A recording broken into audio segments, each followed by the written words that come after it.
আপনার ইমো অ্যাপসটিতে একটি আকর্ষণীয় ওয়ালপেপার সেট করুন। চলুন যাই দেখি সে প্রসেসটা কি। এরকম সুন্দর সুন্দর আরও ভিডিও পেতে আইডিটাকে ফলো দিয়ে রাখুন এবং লাইক কমেন্ট শেয়ার করতে যেন ভুলবেন না। প্রথমে আপনি আপনার ইমো অ্যাপসটি ওপেন করবেন। এখান থেকে যে কোনো একটি আইডিতে প্রবেশ করবেন। আমি আইডিতে প্রবেশ করলাম। তারপরে থ্রি ডটে প্রবেশ করবেন। এরপরে যাবেন স্ক্রল ডাউন করে ওয়ালপেপারে। এখান থেকে প্লাস আইকনে ট্যাপ করবেন।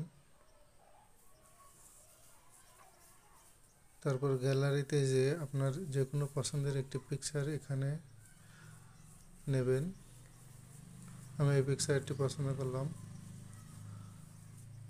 এরপর নিচে দেখেন টিক মার্ক আছে, এখানে টিক দিয়ে দেবেন এবং এটাকে এভরিওয়ান করে দিলে প্রত্যেকে পেয়ে যাবে। যদি একই আইডি